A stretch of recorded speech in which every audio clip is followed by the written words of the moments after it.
How's it going, everybody, and welcome to episode 244 of Master My Garden podcast. Now, this week's episode is one I'm looking forward to. It's one I've been trying to line up for a good few weeks. So, roses we've covered on the show before, but we haven't covered it from this angle. And today, I'm delighted to be joined by Joseph Sturrock Spencer, who's a rose consultant with David Aston Roses. Now, there isn't a gardener probably in the world who isn't familiar with David Aston Roses. They're synonymous with, I suppose, quality. A lot of them are highly scented, and they're very much sought after high quality roses. And the name, I suppose, stands for quality. And that's something that, as I say, a lot of gardeners they recognize and they look for and seek out, especially when looking to buy something special. They're used a lot as gifting in gardening circles.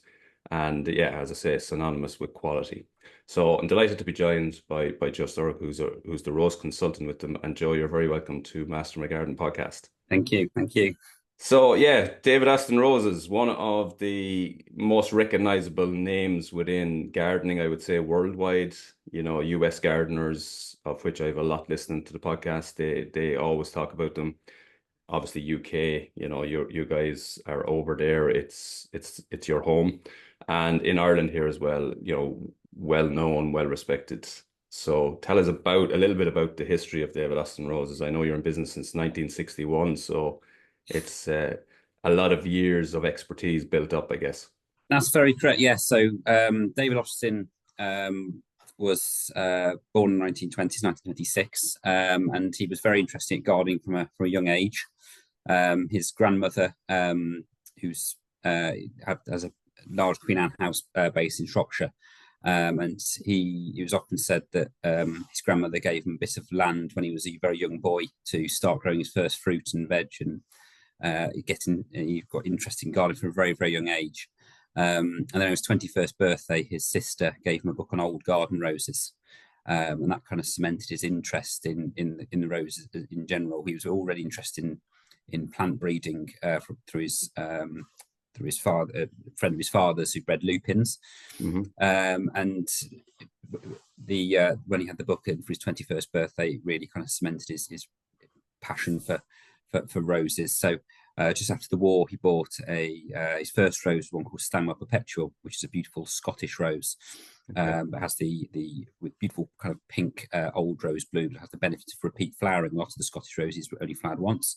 This one repeat flowered, and he thought that although it was actual crossed by chance, so he thought if this could happen by chance with nature, why can't I cross the old roses, the beautiful forms and shape of the old roses with and the fragrance, of course, as well, with the repeat flowering nature and colours, wide colour scheme of the modern roses. So this was an idea that he really wanted to push forward. And his first rose, as you say, was 1961, Constant Spry, a rose that we still sell today and is still very, very well known. A rose that is only still once flowering, but was a stepping stone to start really for his English roses. And like I say, one that still sell today. Beautiful, wonderful, glowing, cupped pink blooms with a wonderfully strong myrrh fragrance. And that, like I say, was a stepping stone to start off his English roses. He then went forward and bred a red line, a red rose called Chianti, which was the first of his red English roses, and that was introduced in 1967, along the same principles, an old rose, the old rose form, crossed with the repeat flowering nature of a modern rose. However, again, it was once flowering, and it required further crosses moving forward, going through. But by 1970, he had a small range of repeat flowering shrub roses, and he was looking to market these, and he chose them English roses. Because England has always had an association with the rose. He felt this name really kind of summed up what he was looking for.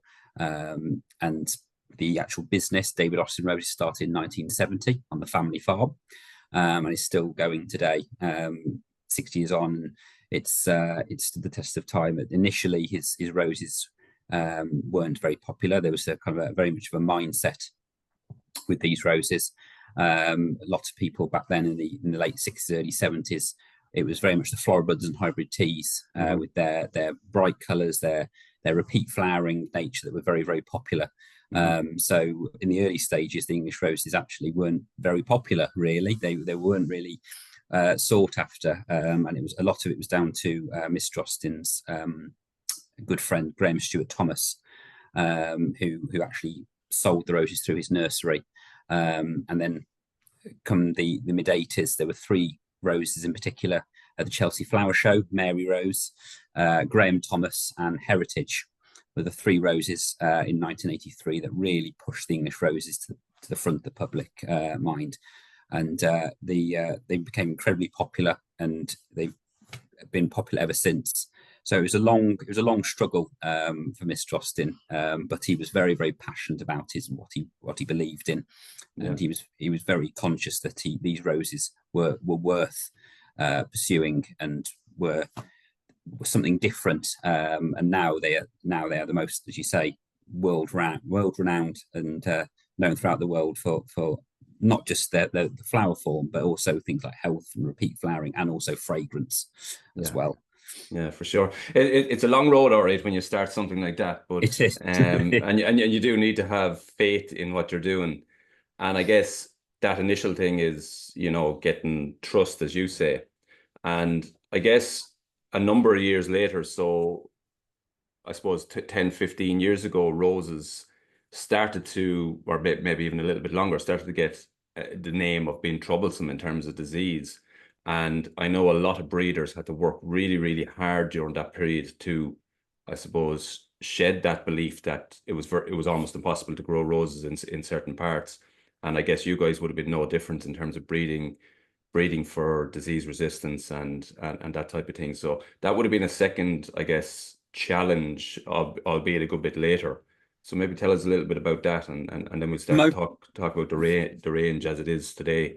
Most certainly. I mean, back then in the kind of the 60s and 70s and 80s, disease resistance wasn't really thought of as a major issue, really. A lot of breeders bred for novelty. They wanted the bright colours and the form, especially the hybrid teas. So disease resistance wasn't really thought of as a major issue. And obviously back then as well, you could spray pretty much anything on your roses and it wasn't really seen as a bad thing. Disease resistance was something that was part and parcel of roses, but I think it has given a bit of a kind of myth, really, that roses are really hard to look after and they're troublesome, as you say, but they're really not. They are wonderful plants that just keep going throughout the year, and there isn't really another plant I can think of really that produces the amount of flower that it does, gives you wonderful fragrance, the forms, the colours, the habits that are that much of an exceptional garden plant, really. Disease resistance is something that we do is a key cornerstone, and we do with our breeding program now is between pollination and the introduction is now a 13-year process. Wow. And that's purely because we want to make sure the roses we introduce are the best roses and people can buy. And so, but between pollination and introduction, there was obviously selecting for a few years, and then the ones that are possibly going introduced, they are trialed for 8 or 9 years to make sure you build up a report and basically build up a kind of see a character, really, of how each rose can perform. And at the end of that, you'll end up with 1 or 2 that you introduce each year. And the disease resistance is one of those things that is very, very important.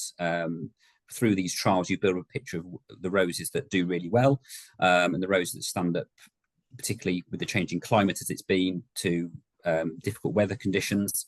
But also as well, disease resistance is one cornerstone, but also flowering is very, very important. You want to make sure the rose flowers from the early summer right the way through the season into autumn. And the English roses now, a lot of them, especially the more modern ones, they almost continuous right the way through to into the winter. And we've seen flowers even in December and January at the nursery before. So that's very important. Another key cornerstone, I would say, is fragrance. Mr. Austen was very, very passionate about fragrance. He often said that fragrance is half the rose. So fragrance to him was very, very important in his roses. Obviously, there are roses that aren't as fragrant, and fragrance is difficult in a single or semi-double bloom because 4 of the main 5 fragrances come from the petals. So fragrance is very important, but for, say, a shrub that's at the back of the border, for example, a larger shrub that gets 5 or 6 foot, where you're not going to be able to get to that back of the border, fragrance is not as important, but it's still nice to have fragrance there. And then one of the most important things which Mr. Austin always looked for, and I was very lucky enough in my role, as part of my role to work in the breeding department for 15 years, to work with Mr. Austin, is charm. A lot of roses can be quite, I use the term clinical. They can be kind of ones that you kind of almost like have been mass produced, but Mr. Austin was very passionate having a natural shrub that worked well in many settings, whether it be a rose border, a mixed border, pots and containers. It looked very natural, but also had to have that charm. And people often say about the charm of an English rose, but you can't really put your finger on it. You know it's an English rose. If you put it against other roses, you can tell just by the way it looks, the way it holds itself. And one of the best ways I've heard about the English roses to describe is it has to look good even without flowers on. So the way the shrub looks in the garden, even in the winter, when there's no leaves on it, or when the growth is coming out, or in between a flush of flowers, it has to look good at all stages throughout the year. And that was one of the key factors for an English rose. Yeah, it has to have that charm. It's interesting because I was going to ask you what that charm meant, and I was trying to think in my head what that might mean, and it's right in what you say, because if you look at certain roses, you distinctively know that they are an old English rose. And I get what you're saying about the charm when they look decent when they don't have the flower on. Yeah. And they do look well in most settings, in all settings, I would say, pots, as you say, in borders and so on. So yeah, I get it, but it's kind of hard to describe it as right. It's a question I even got the chance to ask Mr. Austin when I got to when I was in the breeding department. I was very lucky in my role to help select with him and his breeding manager Carl Bennett, who worked with Mr. Austin for 30+ years.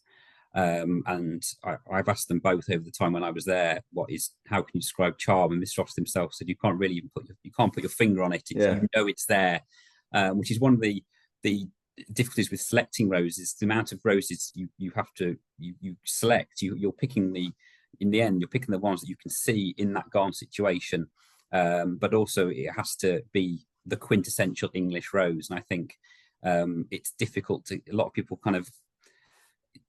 may think it's easy to select a rose because you'll search for things, but that added charm, it's very, very easy to breed a beautiful rose. It's very, very easy to breed a disease-resistant rose, but adding one that has everything and that quintessential English rose charm is incredibly difficult.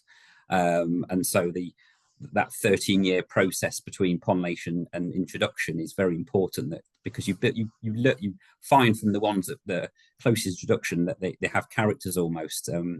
And you build up a picture of each one. So it's difficult, but the charm is a key cornerstone of our English roses, which we still today I find very, very important, and it's part of an English rose being introduced. Yeah, it's really interesting, and like if you look at those pillars, so color is, obviously it's not easy to breed, obviously, but it's easy during the selection process to say this color is what we wanted, and this disease resistance is of a level that we want.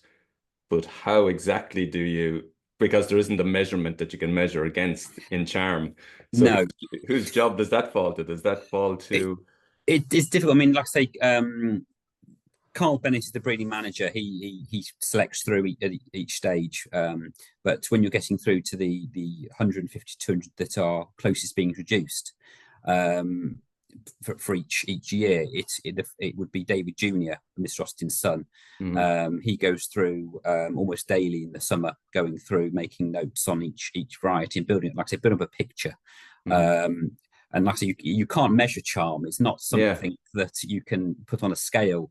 But once you look at the rose and you see it, and often they are in large numbers, but we do have kind of specimen plants as well, but they're often in large numbers. You can look at a rose and you can tell it's an English rose. You can by the way it looks, the way it holds its blooms, and so it's difficult to judge something when you can't put a scale on it. So a lot of it, I think, or part of it, is also as well is it's gut instinct. I think Mhm. that you if you have even rows in the English breeding program, you can see certain ones may have a certain characteristic, whether they be healthy or have a particular trait, but they kind of aren't quite there yet, and it's those ones that kind of can go forward almost like building blocks onto the net to try and get that rose you're looking for in the end. It's a very, very difficult and long process, and it's something that, like I say, you can't really.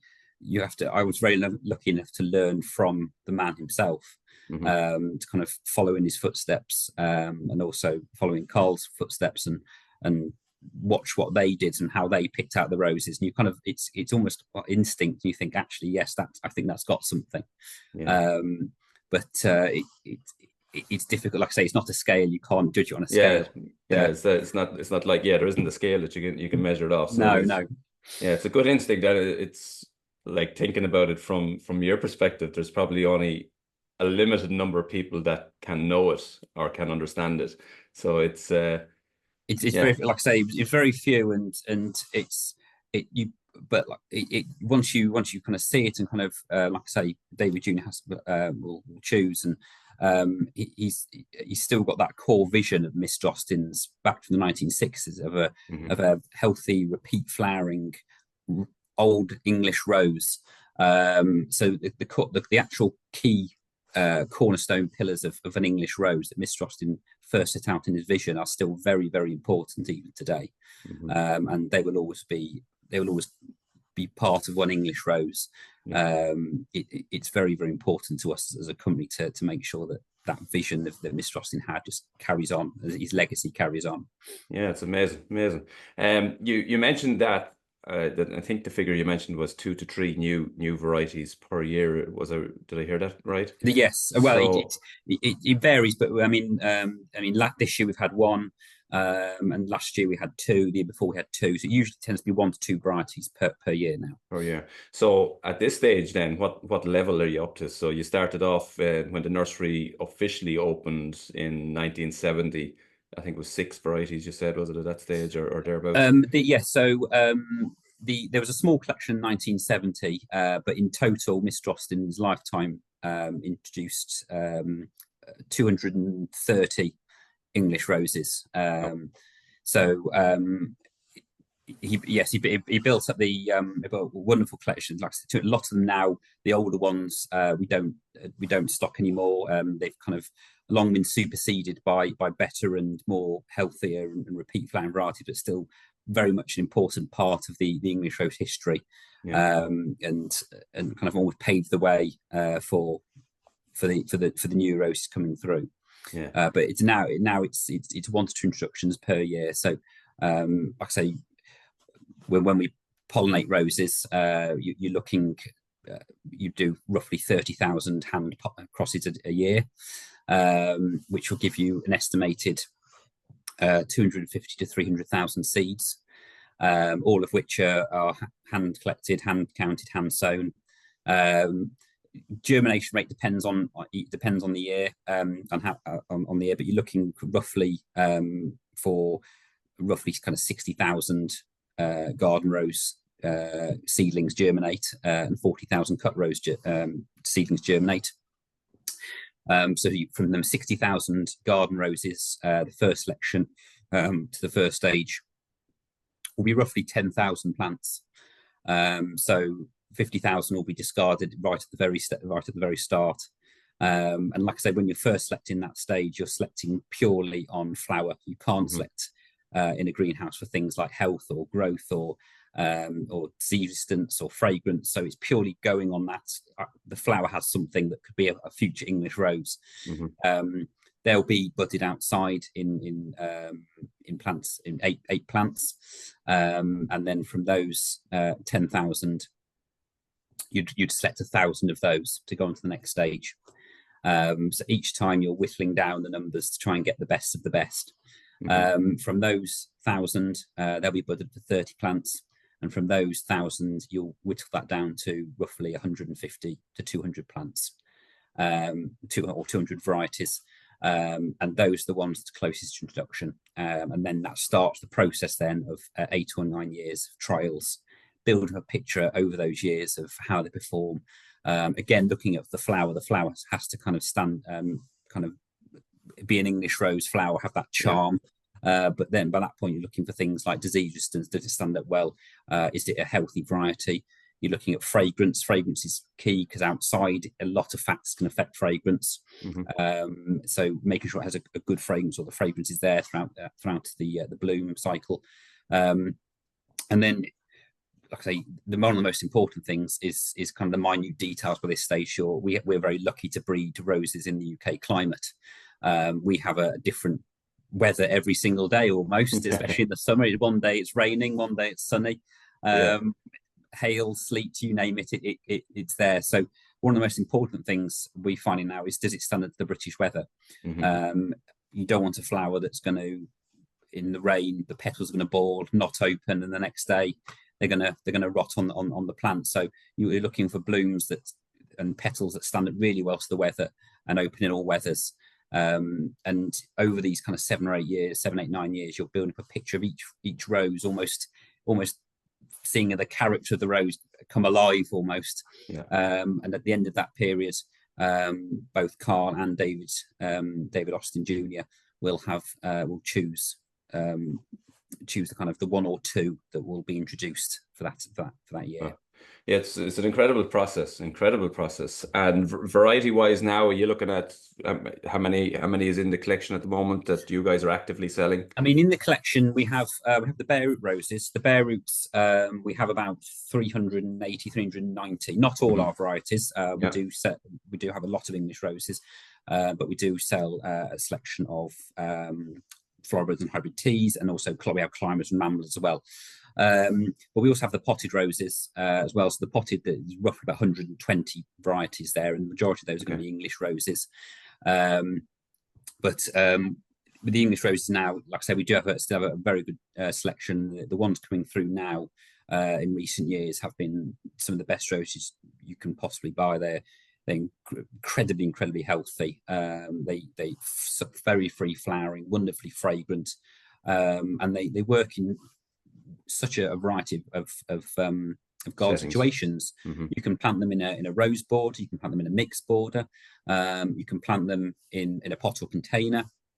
The climbers and ramblers that we have English climbers, English ramblers. They work well on a 6-foot wall or fence, a 10-foot fence, on an obelisk, on an arch. So there's a rose really for any location in the garden. Again, people often think that they're quite hard to grow and they have a location that's very particularly tough, but roses are very, very tough things, and they're very resilient. They stand up very well to the British weather, and so there's a place for a rose in every garden. Yeah, for sure. So let's just talk about, I suppose, the challenges that gardeners do have with roses. I suppose understanding first what the different, or how to use the different types of roses. So essentially you have, your shrub rose, you have climbers, ramblers, and I know there is patio roses and so on, but maybe just talk about the sort of characteristics and the uses of the major types, and then we'll get into it. Yeah, so I mean, the shrub roses encompass a lot of the roses, really. I mean, it doesn't just encompass the English shrub rose, but like you say, there are smaller roses, which are patios and miniatures. You've got the kind of your medium shrub roses, which are kind of what you'd often see in a garden situation. Then you've got your kind of larger ones, which are useful for kind of the back of a board, for example. So the English shrub roses generally they range from between kind of 3 to 3 foot, 3.5 foot. And some of the large ones you can go to kind of 5 or 6 foot for the largest ones. The shrub roses are fantastic, like I say, for the variety of garden locations you're going to have. So the mixed borders, rose borders, a lot of people rose borders was kind of a very big back number of years ago, but now a lot of people are looking for kind of mixed borders as well. And the beauty of the English roses, they work in all settings with a variety of other companion plants, as well as working with each other. The good thing as well, the English roses, is they do work in pots and containers really well. I think a lot of people are kind of very nervous about planting roses in pots and containers, but again, because they don't think they'll do well, or they won't look very much for a lot of the year. But the English roses, because their natural shrubby habit, will often fill out a pot or container, just one plant. And because of, as I mentioned, they look good even without flowers on. They'll look good all year round. The most important thing really for planting pots and containers is making sure the size of the pot is correct. A lot of people kind of underestimate how much of a bigger pot they'll need, but if they're given the right size and they're kept well watered, they're absolutely flourishing in a pot or container. And do really, really well. Like I say, we do have kind of larger shrub roses as well, which kind of get to 5 or 6 foot. And whilst they're probably going to be too big for a pot or container, they're wonderful for a middle or a back of a border, which people I think often forget about because you don't often tend to go to the back of a border, but they often make wonderful kind of structural pieces for the garden. One plant, for example, of something like the Lark Ascending, which is an English shrub rose, or Hyde Hall, both kind of get to kind of 5.5, 6 foot. They're wonderful arching structural plants, which again sit well with other roses that are in front of them, but also as well with companion planting planted around them as well. We also sell climbers and ramblers. So we have the English climbers, which are bred from the English shrub roses. So a lot of people kind of don't realise that the English shrub roses the English climbers, they all came from the shrub roses, and we found over the course of many years that these shrub roses produce kind of long, quite arching stems, which are ideal for being trained onto a wall, a fence, an arch, and so they can get to a good height of kind of 10, 12 foot. So again, wonderful in a variety of situations, not just a wall or a fence, but you can be trained on an arch. You can put an obelisk in the centre of your bed as a focal point, and train a short English climber up that. The ramblers, they tend to be often a lot of people think of the ramblers as being huge, monstrous things that will smother sheds and garages and go up through trees, but quite a number of them are. But there are shorter varieties which are useful again for more smaller spaces. The other thing as well with the ramblers is a lot of people believe they're to be once flowering, so I don't think they're as popular as, say, the climbing roses. And a lot of the big varieties, Rambling Rector, Wedding Day, Bobby James, Palsy Malone Musk, they are once flowering varieties, and they will become a monster and go right through and cover a variety of things. But some of the smaller ones that are more useful for kind of, again, walls, fences, or arches. Things like the Lady of the Lake, which is a beautiful kind of little 12-foot rambler bred by David Austin. The Albrighton Rambler, which is one of my personal favourites because of the beautiful sprays of old rose blooms. And Malvern Hills, again, which is a beautiful yellow rambler. And the other benefit of these ones as well is they do repeat flower very reliably. So this myth that ramblers only are once flowering is not true. The ones bred by David Austin, there are some more modern ones coming through now as well. They repeat flower very reliably right from the start of kind of early summer through into the autumn, into the winter, and up to the first frosts. Wow. And more manageable as well. So very easy to kind of keep in check on these.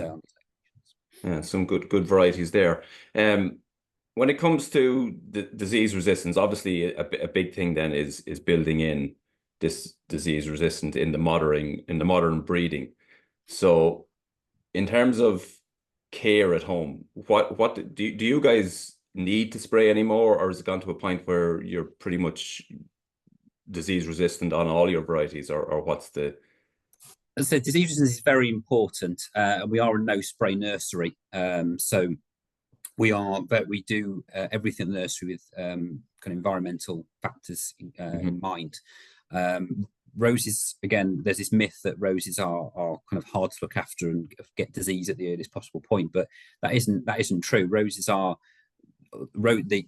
will get or can get disease, but especially the more modern English roses are incredibly resistant to disease, and that's part of the process of having that long period of time to build up a record, is that we only want to introduce the most high resistant roses possible. The most well known of them is probably black spot. Black spot is an issue for all roses, but it's often caused by the leaves staying very wet. And we found with the climate it's been in the past 2 or 3 years, that with the leaves staying wet is that black spot is often something that happens earlier in the year now, really, or seems to appear earlier in the year. A number of years ago, we were kind of advising customers to kind of look around kind of late May in the UK, so kind of early to mid May in the UK for black spot on the leaves. But now, because of the climate, you're probably best looking really kind of late March to kind of get on top of the black spot as it is. Yeah. Roses are, like I say, are very resilient, and the best kind of course of action really is to kind of keep on top of it and take off any affected leaves when they're first appear, to try and prevent it going forward. But also as well, kind of making sure they're kept well watered, feeding them as well will help keep them healthy. And also as well, looking after them in the winter, try and prevent it going forward. So when we come to advice to prune roses in the winter, we always advise to take the old foliage off from that year, making sure it's completely clear around the base of the rose, free from any diseased leaves, and putting those in the green waste bin. It's important that people don't put them back into the compost, because obviously the spores can reinfect the leaves. So put the leaves into the green waste bin, and then one thing I always advise is to apply a layer of mulch just after the first feed, because what that does, it helps a number of factors. Obviously, it helps to add nutrients, helps to retain moisture, but also as well, it does help to smother any remaining spores that may be in the soil. So again, further helps to kind of prevent disease coming forward. But the English rose, I mean, the most important thing really, which I've kind of found is the most important thing to start off with, is to have a healthy variety in the start. Yeah. What people often find is a lot of the older varieties of things like hybrid teas and some of the older floribundas, which people love and have had in their garden for many, many years. We do hear people say, oh, he's getting disease, and no matter how much, if I spray it or look after it, it gets disease. But the thing is if it's a variety that's always susceptible to disease, it's always going to get disease, really. No matter how much you do or how much you care for it, it's always going to be more prone. And this goes back to what I was saying at the start, in that back then, a lot of these older varieties, disease was an important factor. Yeah. So, and obviously you could spray a hell of a lot more back in those days and keep on top of it. But these days, being very much more environmentally minded, they compared to, say, on more modern English roses, they just wouldn't stand up.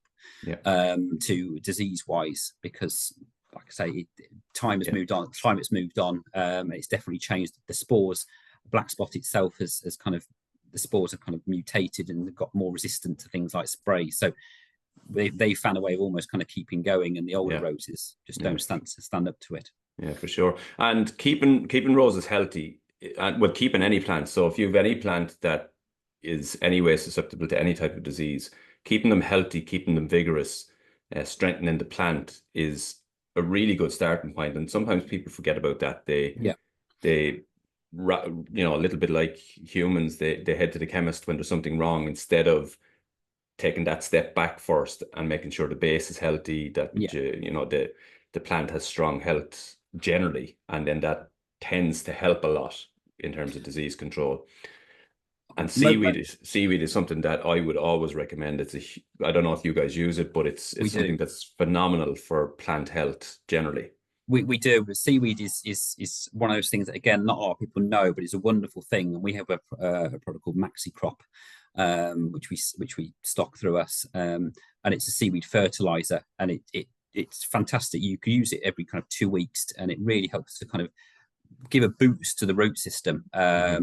It's what people often think of as well regarding kind of disease, keep plants healthy, is young plants obviously are probably going to be a bit more susceptible than an established plant. If you think when you get a plant that arrives, it's got a relatively small root system, and that's got to, in the early, especially in the first year, it's got to make sure that keep the plant hydrated, produce a lot of new foliage, produce new flowers, try to fight off disease. And it's a lot for a new rose after it's been planted. So I always tell people not to worry with newly planted roses in the first year or two, because the rose is going to need time to establish itself and build a good root system. And that will in turn help the rose, once it's mature, to really be resistant and fight off any disease. Seaweed is a fantastic way of doing that. Seaweed really does help to boost the root system, give it a really good start. We also advise the mycorrhizal fungi as well when you plant the rose. That helps to build up the root system from an early stage and give it a really good start as well. Feeding your rose is very important. A lot of people kind of forget to or don't do it, but it really does help to kind of give the rose everything it needs throughout the year. And what people do as well is they apply liquid feed as well throughout the year to really kind of top it up, especially during the times of the year when it's very busy producing flower, producing a lot more foliage. One of the most important things to do though, and is simply keep it well watered. Roses, again, like you say, are like humans. If they are living things. And so with a lack of water, it's going to be, roses are going to suffer. And one of the first things they'll do is they'll drop their leaves or drop their buds. A lot of people do kind of ask, have my buds have dropped and leaves going yellow. It's probably a fact there's underwatering of the rose. It's difficult because obviously with the climate we're finding, especially in the UK, that the summers are incredible. Although we have a very wet start to the spring, which is very good to get the roots on the roses down. We often find the first flush is fantastic because the roots have a lot of water has gone into the ground, really help to kind of give the rose a boost. The summers are very, very warm and often you can go for long periods without water. And it's very important in these times to keep the rose hydrated because it's got so much to do, and it's often so tiring with all this work it's got to do. If it dries out, it's going to try and reduce moisture loss as best it can, and that will end up really with a reduction, the leaves dropping and the buds dropping. So although feeding is very important, and like I say, seaweed is a fantastic use on your rose as well. One of the key beneficiaries is to keep it very well hydrated, and also as well watering directly the roots. A lot of people do water on top or sprinkle down across the leaves, and people often say as well, "Oh, I haven't watered as much because it's been a lot of rain," but people often forget that canopy, the leaf, especially in full summer when the rose has got all its leaves out, is that canopy is stopping a lot of the water getting directly to the roots. Yes. So it's very important to make sure to keep an eye on the water even after it's rained, to make sure the soil at the base of the rose is damp, but also as well not to water overhead onto the leaves, because the leaves will stay wet. Especially if watering in the evening, the leaves will stay wet, and that will bring on black spot and further disease. But when they are watering, to aim it direct at the base of the rose, because that will go directly into the soil and keep the plant hydrated. And the one thing as well I will say is that especially for pots. People often forget about, again, pots and go on holiday for a week or two in the summer, forget to keep their pots watered. And I often say that the soil in the pot, that's everything the rose has in there. In the ground, once they're mature, it can go and the roots can go down and find moisture. In the pot, it can't. Yeah. So roses in pots need that extra bit of care, and especially in the summer months, kept really well watered to make sure they don't dry out, because it can't go and find other water. What you give it is what it's going to have, basically. Yeah. So it's and just those key kind of cornerstones of kind of keeping it well watered, feeding, means the rose will perform a lot better, really, for you.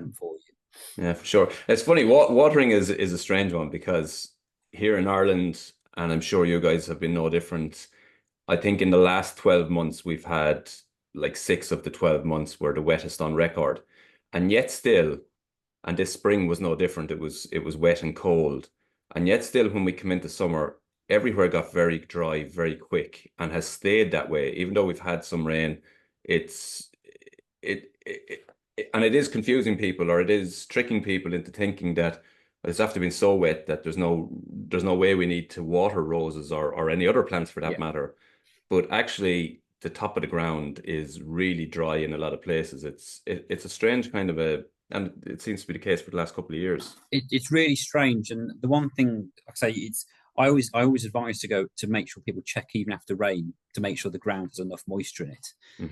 But one thing I will say is this, that with watering, is that deep soakings is the best way to go for roses. Yeah. Some people are often kind of quite shocked by when you say a full watering can will be 5 litres for a shrub rose or 10 litres for a climb or rambler. But that is really what's needed, because if you favour deep soakings, the roots then are encouraged to go down into the soil and really search for the moisture. A lot of kind of frequent little watering or sprinklings of water will mean that the roots will kind of stay near the top. And you'll often find that in periods of drought or periods of where there's very little water, the root system hasn't established anywhere near enough to go and find water. Yeah. So we even as a young plant, we favour deep soakings to really get that root system deep down, buried down into the ground. And even, like I say, even more so in a pot, because it's going to need to use all that soil in that pot or container to keep that rose going. And for 10 litres for a climate or rambler is completely normal, because again, it's you've got a small root system, and even when the rose is established, you've got a relatively small root system for a climber or rambler that's going to be 20, 30, 40 foot of top growth, and it's got to keep all that hydrated, all the stems hydrated, but then have enough moisture to produce flowers, and in some cases go on to produce hips as well. So watering, I think often people are underwater or too scared of watering, but it's one of the most key factors in rose growing is to make sure that rose doesn't dry out. Yeah, for sure. I got to start asking a couple of questions, which I know you get probably regularly, and it's going to be very difficult to answer.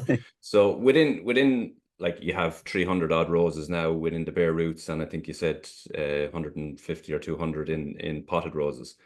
There must be some star performers, or let's call them bestsellers, for want of a better word. So within each of the categories, maybe name some of those, describe some of those really, really special ones that, sort of It is a difficult question, and it's a question, if everyone goes, what's your favourite rose? And being in the role I have, it's incredibly difficult. I know Mr. Austin was often that, and he never liked that question, because it was like asking which of his children was the favourite. Yeah, which your favourite child. But I mean, there are roses that are incredibly popular. I mean, I'm very lucky in my role to kind of see the variety of English roses, and I've seen a lot of the newer ones come in, and the newer varieties coming in the past 5 or 6 years have been at the absolute top forefront of the breeding.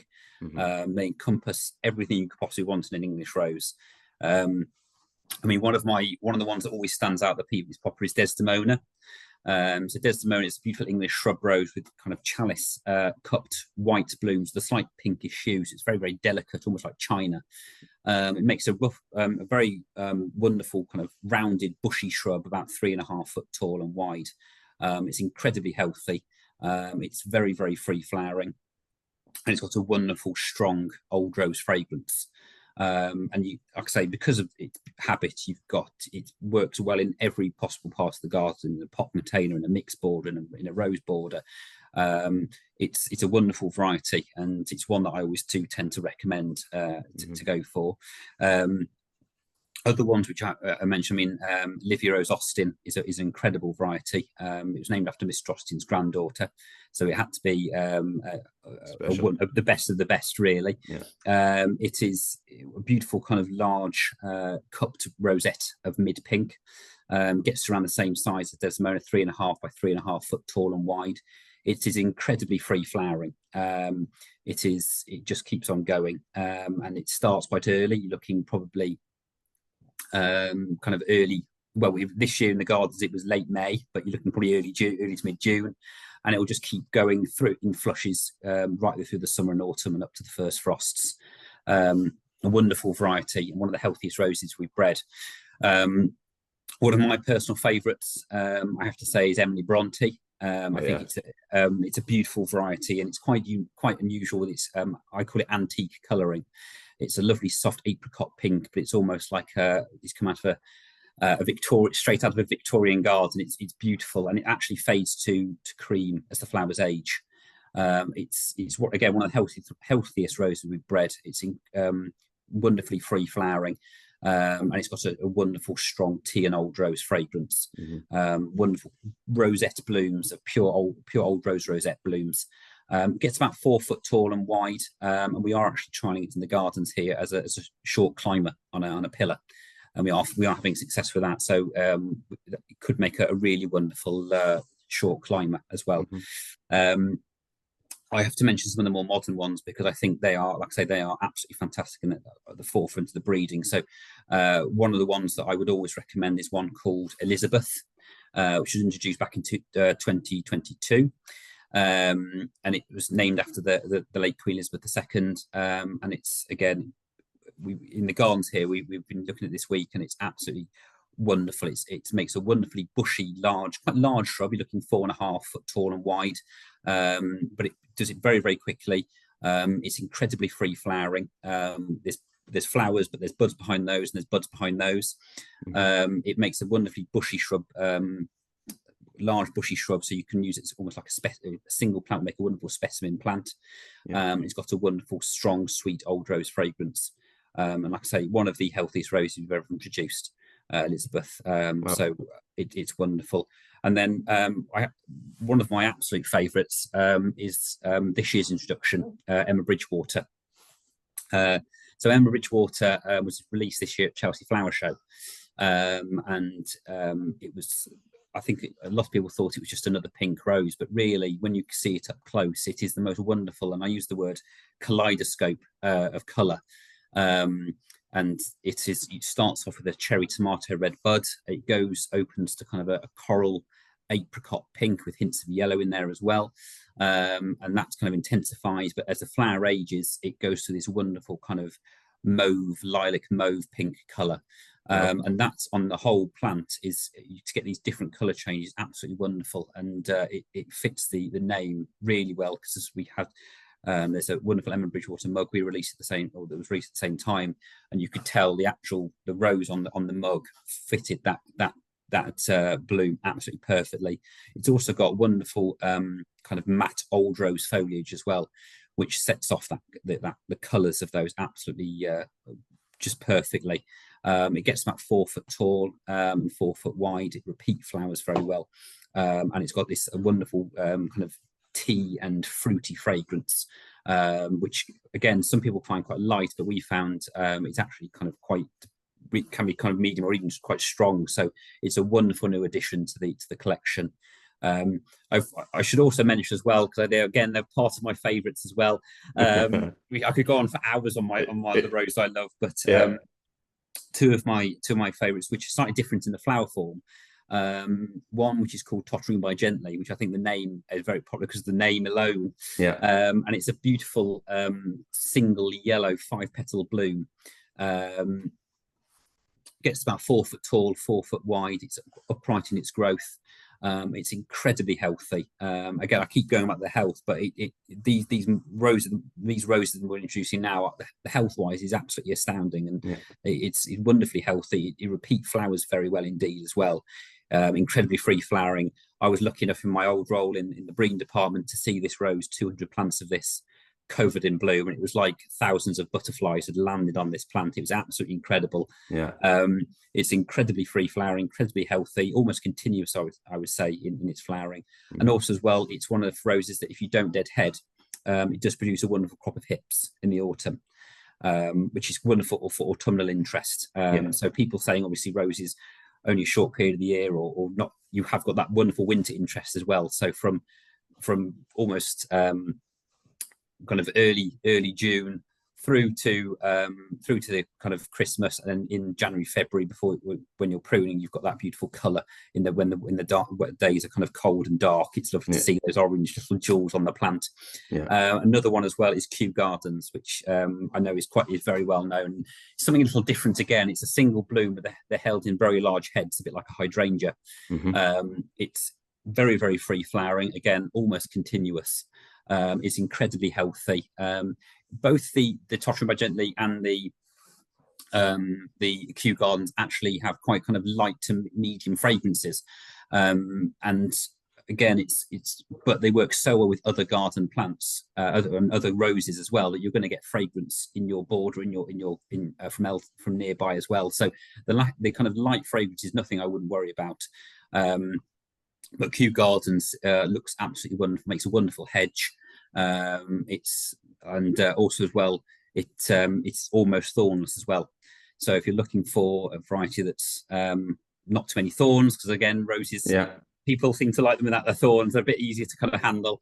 Kew Gardens is absolutely wonderful. It's fantastic. And like I say, something a little different with the flower form, but Mr. Austin was also keen in his English roses to have variation. he didn't want to go into a rose garden and see hundreds of the same flower form, which is why we have singles, semi-doubles, we have cupped blooms, we have rosettes, we have recurved rosettes, we have quartered blooms, cupped rosettes. We like to have variation in English roses, and I think that combination working in a garden situation is absolutely wonderful. Gives them more, like I say, that natural cottage garden feel, which is what you would have back in the Victorian period. You'd have different flower forms with the old roses as well. So it's again a key part of the English roses, having that variation. Yeah, very good. As we start to round off here, just curious on your day-to-day job now. So rose consultant, and you've previously worked in the breeding department, which obviously Yes. would be very exciting. So day-to-day now, rose consultant, what does that involve? So yes, so I'm very lucky in the sense that I've worked in a lot of departments in David Austin Rose in my time. Like I say, people ask where I did I have a cultural education. I came basically from school, and I came into the nursery, and I started the customer service, but I spoke to Mr. Austin early on, and he invited. I kind of asked if I could do a bit of weekend work in the breeding department, and I was very lucky that he asked me to go over there and kind of almost kind of follow him and learn from what he's doing. So my education, I had the best education you could possibly get horticulture. I learned from the man himself. Yeah.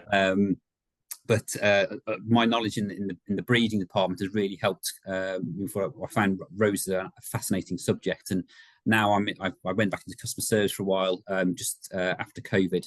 But I'm in the wonderful job role of rose consultant. So there's myself, there's my colleague Liam, who's been in the company starting the export department, and now in this department. And there's my colleague Richard, who's he's been in the company over 30 years, and he's designed gardens. He's designed a couple of gardens at the nursery, but also he's worked with Mr. Austin, and he's also designed gardens right throughout the UK and across the world.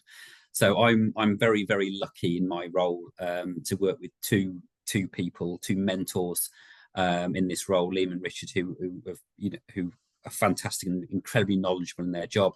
And our role we deal with is to deal with the garden designers and the trade, so garden designers, landscapers, but also councils and amenity services with public facing gardens. So we go and visit and advise. Last year, Liam, Richard, between Liam, Richard, and I, we visited 146 gardens. Wow. And that goes from up in Scotland. We went down to Cornwall, went to Wales, went east, north, east, south, west, even going into the Channel Islands as well. And so we go and visit the gardens. We go and advise on kind of the rose plantings there. We go and make sure the roses are looking absolutely fantastic. But also as well, we're there as well for kind of to make sure about discontinued varieties. As you may or may not know, that some of the varieties are discontinued. We had completely discontinued, and it's not something that we like doing. We never take that decision lightly. With some of these varieties, some of them were varieties that were very well known, things like Munstead Wood, Darcy Bustle, Jude the Obscure, Lady Emma Hamilton, and a lot of people ask why we did that, and really it's because we put £1 million now into the breeding program a year, and so our goal is to make sure the roses we're offering are the best roses you can possibly buy. And so we feel that if you put one of the older varieties that have been discontinued next to more modern ones, it'll be like chalk and cheese. There'll be the newer variety would outclass it really. Obviously the form and the flower is beautiful and the fragrance is wonderful, but you'd find that the older variety, disease pressure wise, just wouldn't stand up to our high standards today. With the climate changing, you'd find, although 30 years ago when they were introduced they may have done well, nowadays you probably find they'd probably be full of disease by midsummer. So it's never a decision we like to take lightly, and what we do is we go and advise on in these public facing gardens any spaces that do have these discontinued varieties, and we advise on varieties that are going to perform better, not just because there are roses, but also perform better for them. These public facing gardens are places where often get thousands upon thousands, sometimes even a couple of million visitors a year. Yeah. And so we want to make sure that the roses they're showcasing are the best, and they're always going to look good. So it's an absolutely wonderful role, and to get this. And like I say, I'm very, very lucky indeed. I often say I have the best job in the world, to go and visit rose gardens and talk and be passionate about subjects I'm passionate about, but also work with my two colleagues who are incredibly knowledgeable. We also as well do design gardens as well as part of our role. So if customers do have one, like I say, a rose border or a part of their garden wants for roses, we do offer that as well, and kind of advise and kind of come up with a design for rose as well. So it's a wonderful role to have, to be able to talk and advise on a subject that all three of us are incredibly passionate about. But also as well to go and see them in the actual world. It's not just behind a desk. We're also going and seeing these in situ as well, in some beautiful locations. So yes, it's a truly wonderful role. Yeah, it sounds it, and your passion and knowledge definitely shine through. So and funny, you mentioned earlier in an interview about spending X amount of time, I think it was in the breeding department, and I was looking and thinking, I didn't want to ask, but you look very young for that. So and then you said you came in straight from school, so that makes sense now. That's very kind of you to say. Well, yeah. So I'm 35 now, so I've been at the company now nearly 17 years. So I came straight from school, and it was, I've always had a kind of a passion for gardening from my dad and my granddad, who often grew fruit and vegetables, and so that passion's always been there, gardening, and I was, like I said, I was very lucky to be able to see Mr. Austin and kind of ask him to go in work there. And when he offered me, I was kind of a bit taken aback. But my colleague Richard I worked with, I asked him, and he said that Mr. Austin doesn't ask that question that many times. So if he asks you, you've got to go. So yeah. I was very lucky to have that time in the breeding department. Like I say, it's been an education that money can't buy, and it's working with him and being able to speak with him and be able to kind of learn from him is something I will always remember. It was incredible. I learned so much just from hands-on experience, and like I say, it's something that you couldn't get anywhere else. So it's absolutely wonderful, and I was very, very lucky. Yeah, for sure. As I said at the start, David Aston roses are, synonymous with quality and they're top class. And what has come through during the interview is something that I guess listeners would have asked previously. David Aston roses command a higher price than typical roses in your garden centre. And I've often been asked, what's the reason for that? And understanding horticulture, I can understand why that would be the case. But to be honest with you, anyone listening today, when you see and listen to you guys, the passion, the development, the striving for excellence, even when you mentioned the discontinuing of certain favorites because they've been superseded by something a little bit better, I think that just shows exactly and explains to people exactly why you are commanding a slightly higher price, but totally justifiable. But I do think it's important that people understand that, because there is a reason for it, and there's a very good reason for it. And the price differential over a lifetime of a rose is minuscule. So it doesn't say than that. And like I say, I think that we're at the end of the day, we do want our roses we want to have the best rose you can possibly get. And so with the amount of work that goes into it, it may be slightly more than, say, a rose from, garden centre. But behind that is, I think you've got the knowledge that it's going to be one of the best roses you can possibly get. And also as well, the fact we do have a 5-year guarantee on our roses as well, which no other nursery does. We're that confident that our roses are going to stand up to everything, that we have that 5-year guarantee in place. But it all comes back really to kind of what I was saying, is that at the end of the day, although we are wanting to have, or we are striving to give our customers the best possible rose they could possibly be, with resistance and flowering and fragrance. At the cornerstone, we are, the most important thing for us is to keep that vision that Miss Drosten first had in an English rose as part of our core principle. Yeah. He wanted a rose that was fragrant, healthy, repeat flowered, but had the old rose charm. And so that is the most important thing for us, is to make sure that his legacy lives on in the roses we're introducing now, but also moving forward. That vision is always there in the roses.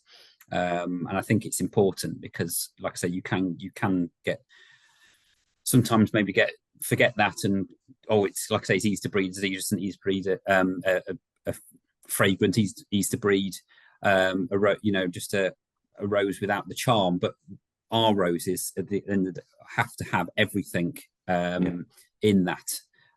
So every rose that we send out behind it is 12, 13 years of trials and making sure it's the best rose it can possibly be for the customer. With Miss Drosten's vision obviously there as well, that kind of goal of an English rose at the core. And that vision definitely sounds alive and well, and will be alive and well going into the future, by the sounds of yourself, Joseph, and what you're saying about the rest of the team and the work that goes on behind the scenes. So yeah, they are a special rose. They are, they really are the best that's available. And yeah, it's been a fascinating chat. As we said at the start, we were going to go conversational. It went down some avenues that I didn't expect. But David Austin roses, they're not hard to find. But maybe tell people about your website. I know there's a garden centre finder or a nursery finder on there as well. So if you want to direct people there, and that can be their starting point when looking for them. Yes, certainly. So the roses can be, we have our David Austin website. So www.davidaustinroses.co.uk. If you go on there, it's got our obviously the English roses, but the roses we'll sell, whether it's bare root or potted. But we also have information there about the nursery, about us, about our principles. So it's got a history there of Miss Drosten Senior and how he started and how the roses came about as well. We do send out roses in Europe as well. So if you're in, say, Ireland or Europe, you can order roses through that website as well. There's a little kind of box there with the country, and if you click on that, it brings up some options, and one of them is Europe. So you can order roses through us as well by there. And also we do have a US office based in Tyler, Texas. And so we do have if you go on www.davidaustinroses.com, that's our US website as well. So you can place orders through there as well, and find all information, not just about roses, but also about rose care.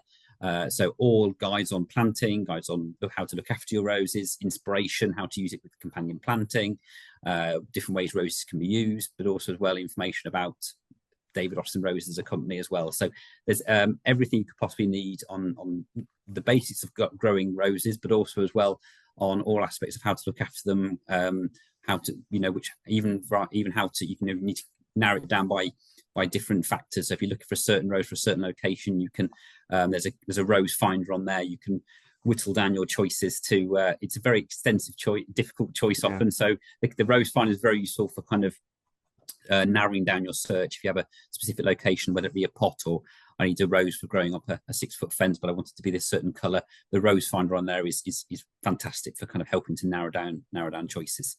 And also as well, we do have a wonderful customer service team as well. For kind of UK as well, you can give us a call as well, and our team as well there. We have an export team as well, so anybody who needs any kind of advice, as well as we also have a team in the US as well. So we've got a team for anybody who any advice you may need, want to speak to somebody. We're here at the end of the phone, and we're more happy to help with any questions, any queries you may have about the roses, whether it be rose choice or even advice on how to look after the rose. We have a wonderful customer service team both here in the UK and the US, which will be more than happy to help. For sure. Joseph, it's been a really, really interesting chat. Loads of information there. Lovely to hear the story and I suppose the ethos behind the company and get a greater understanding of why they, you know, why the roses are so good and the work that goes in behind the scenes in development and so on. So it's been a really interesting chat and thank you very Thank you. much for It's coming been on. absolutely wonderful. Thank you for inviting me for a chat with you. So that's been this week's episode. A huge thanks to Joseph for coming on. Really interesting chat. And as I said, if if you wanted to understand the what goes on behind the scenes in plant breeding, I think that was a really good explanation on it. And they're a very, very, very special rose. There's a reason why over the last couple of years, when we do our Christmas gifts for gardeners, it appears on it every year. Um, anyone that comes on as a guest during that episode recommends it as a gift for gardeners. And sometimes gardeners don't like getting plants, but I don't think it's ever been a case that a gardener wouldn't want to get a David Aston rose. So yeah, there's a reason for that, and it's great to hear that coming through, while listening to Joseph. And that's been this week's episode. Thanks for listening, and until the next time, happy gardening.